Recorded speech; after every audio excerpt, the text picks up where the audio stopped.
მუსიკალური ოჯახი ძალიან დიდ დროს ითვლის ეს გასული საუკუნიდან იწყება, ბაბუასგან იწყება, ბაბუა იყო ჩვენს ოჯახში, ასე ვთქვათ, ლოტბარი და მარტო ოჯახის ლოტბარი, ის იყო აფხაზეთის სახელმწიფო ანსამბლის ერთ-ერთი წამყვანი სოლისტი და მისი ხელმძღვანელიც იქ აფხაზეთში წლების განმავლობაში მუშაობდა. მერე ანსამბლში მუშაობდა მისი ვაჟი, ანსამბლის დირიჟორი იყო ვიტალი ოკუჯავა, იქვე მუშაობდა ვეზდენი ოკუჯავაც, მამაც მღეროდა ჩემი ანსამბლში, გურამე და ყველაზე მთავარი რაც იყო საოჯახო, ასე ვთქვათ, ანსამბლი, რომელსაც ბაბუა ხელმძღვანელობდა და უკვე ეს 5 ვაჟი და თვითონ მამა და მე როცა უკვე მეც წამოვესწარი, მეც მათ რიგებში ვიყავით, უკვე 7 კაცი გამოდიოდით სცენაზე და ბევრი კონცერტები ჰქონდა.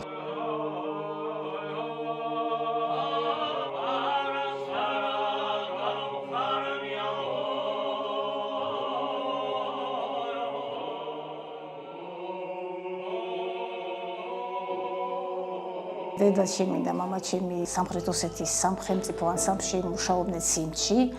იყვნენ წამყვანი სოლისტები, მოცეკვავებით, სიგიჟემდე შეყვარებული თავიანთ საქმეზე. ქალბატონ ნინო სუხიშვილთან ჰქონდათ ხოლმე შეხვედრები, იმიტომ რომ როცა რამე სამთავრობო კონცერტი იყო ხოლმე, სუხიშვილის სიმში სოლისტება დედაჩემს და მამაჩემს იწვევდნენ ხოლმე. ოსეთის დედოფალს უძახდა ხოლმე ნინო რამიშვილი დედაჩემს და ეს ისე ძალიან დიდი შეფასება იყო.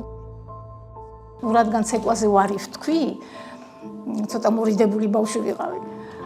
მუსიკის მაშინო მუსიკა იყოსო მაშინო და ასე პირველ კლასში ჯერ მუსიკალურ სკოლაში, მე სასწავლებელში ვისწავლე ცხინვალში და უკვე დადგა დრო რომ გაგრძელება კონსერვატორიაში თბილისში და ასე მოხდა ჩვენი იქ ერთ კურსზე ვსწავლობდით და შეხვედრა. ძალიან საინტერესო შეხვედრა იყო და გითხრათ რომ ალბათ რა ვიცი მართლა რაღაცა ამას ყველაფერს განაგებს ამ იმას რომ კაცმა არ იცის ცხოვრებაში და ვერასდროს წარმოგვედგინა ისეთი რაღაცეები დატრიალდა. ჩვენი გაცნობა მოხდა ისე რომ მე გულშემატკივარი სოხუმიდან, ჩემი გულშემატკივარი ასე ვთქვათ, იყო ბიძა ჩემი ვიტალი. ეს მისაღებ გამოცდებს. ხო, მასაც კონსერვატორია ჰქონდა დამთავრებული და იცნობდა ყველას კონსერვატორიის მის პედაგოგებს, მეც ჩამომიყვანა და ჩამაბარა მათ, აქ წინა საგამოცდო სამზადისი სანამ ჰქონდა და გამოცდაზე ჩამოვყვა მადინას მამამისი. და პირველ გამოცდაზე როცა უკვე მოვედით, უნდა შევსულიყავით, ჩვენ ჯერ ერთმანეთს არ ვიცნობდით, აბიტურიენტები ვართ ისა და პირველ გამოცდაზე შევდივართ. მოხდა ისე რომ ამათ ერთმანეთი ნახეს, ბიძაჩემა და მამამისმა. ძალიან გაუხარდათ ესენი, თურმე წლებია უკვე მეგობრობენ აფხაზეთის სახელმწიფო ანსამბლი და ცხინვალის სახელმწიფო ანსამბლი. ესენი ძალიან ხშირად ჩამოდიოდნენ სოხუმში და ამათ ჰქონია ძალიან დიდი მეგობრობა თურმე ერთმანეთთან. ჩვენ საერთოდ დავავიწყდით, ჩვენ გამოცდაზე შევედით, ესენი თავისთვის იქ ერთობოდნენ და თავის საქმეს, ასე ვთქვათ, მართავდნენ, ხო და აი აქედან რაღაცნაირად ეთყობა, ამანაც რაღაცნაირად იმოქმედა ჩვენს ურთიერთობაზე, მე უკვე ნელ-ნელა რაღაც ეს აეწყო ჩვენი, ასე ვთქვათ, ურთიერთობა, კავშირი და მეორე კურსზე უკვე დავქორწინა, შეგვეძინა მე ვაჟი და აქედან, ასე ვთქვათ, თბილისიდან დიპლომთან ერთად სრული ოჯახით დაკომპლექტებული დავბრუნდით სოხუმში. 3 შვილი გვყავს, 2 შვილიშვილი ჯერჯერობით. ჩვენი პროფესია ბავშვობაში გააგრძელეს. მე არავინ დაინტერესებულა ამ პროფესიის გაგრძელებით. ერთადერთი ის რა იყო, რომ ენის ბარიერი იყო თავიდან.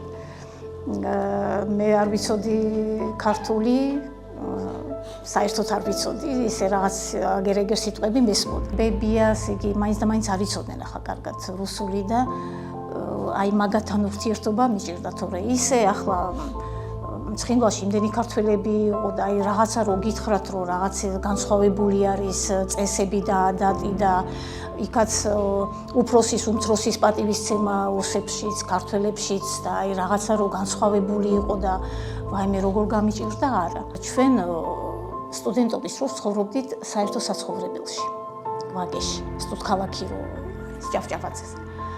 იქ ჩვენთან ერთად ცხოვრობდნენ ოსებიც, ქართველებიც, აფხაზებიც, ანუ ურთიერთობა სულ ჰქონდა. და პრაქტიკულად ისე გამოვიდა, რომ ერთად ჩავედით სოხუმში. ანუ ეს ოსები კი წავიდნენ ვლადიკავკაზში, მაგრამ ის აფხაზები, რომელიც აქ ჩვენთან ერთად სწავლობდნენ, ისინი ჩავიდნენ აფხაზეთში და სასწავლებელში ერთად დავიწყეთ მუშაობა. ან კი იყო იქ ახალი კოლექტივი, მაგრამ რადგან უკვე ნაცნობი სახეები იყო და დათოც დაიწყო მუშაობა, მეც აი თან რაღაცნაირი ისეთი თბილი ურთიერთობა იყო, აი არ იყო ის ახლა შენ ქართველი ხარ.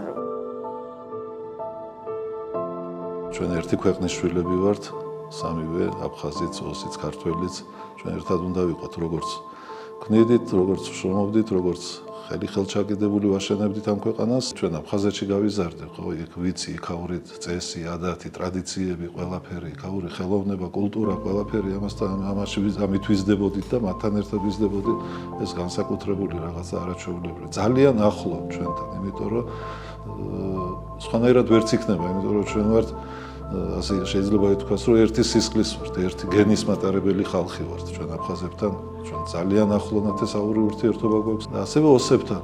მე ძალიან ბევრი ყურადღება და პატივისცემა მახსოვს და უკვე რამდენი წელია, ასე ვთქვათ, მათი ოჯახის წევრი ვარ. მიუხედავად იმისა, რომ ხო ესეთი ტრაგედია დატრიალდა ჩვენ შორის, მერეც კიდევ და ეხლაც კიდევ როცა ჩავდივარ და მიწევს მათთან შეხვედრები ისინი.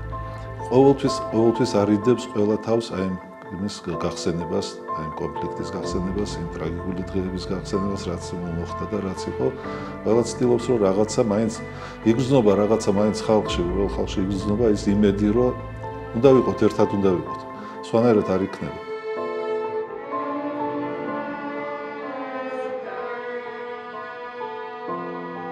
შეიძლება ითქვას, რომ ჩვენთვის მართლა მეორე ოჯახი არის, იმიტომ რომ ორივენი შეიძლება 24 საათი თითქმის აქ ვართ, აქ ვატარებთ ბავშვებთან, პედაგოგებთან ურთიერთობა. სოხუმის დიმიტრი არაყიშვილის სახელობის სამუსიკო სასწავლებელი, რომელიც დაარსდა სოხუმში 1930 წელს, მას წელს უსრულდება 95 წელი. აქედან სამწუხაროდ უკვე 30 წელია თითქმის ჩვენ დევნილობაში ასე ვთქვათ, გავატარეთ და ვატარებთ. 96 წელს ჩვენ უკვე მე აფხაზეთიდან გადმოსვლის შემდეგ 96 წელს ისევ შეგროვდნენ ჩვენი პედაგოგები, მაშინდელი კულტურის მინისტრის ქალბატონი სვეტლანა ქეცბას ძალისხმევით მოხდა ეს ყველაფერი. შეაგროვა ისევ ჩვენი პედაგოგები, სასწავლებლის პედაგოგები და ისევ დაიწყო თავისი ფუნქციონირება აქ უკვე დევნილობაში 96 წლიდან ამ სასწავლებელში. იქ მინდა ვთქვა, რომ აფხაზეთშიც, სოხუმში სასწავლებელი ფუნქციონირებს დღესაც, ძალიან ნაყოფიერად ასე შეიძლება ითქვას. ისინიც დაახლოებით 96 წლამდე ისინიც ატარებდნენ არაყიშვილის სახელს. 96 წლიდან ის უკვე დღესდღეობით არის აფხაზი კომპოზიტორის ალექსეი ჩიჩვას სახელობის.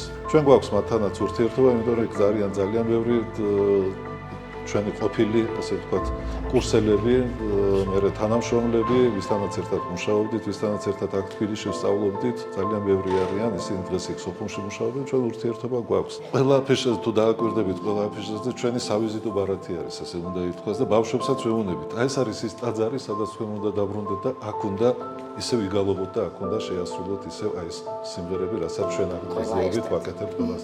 ყველას უხარიათ.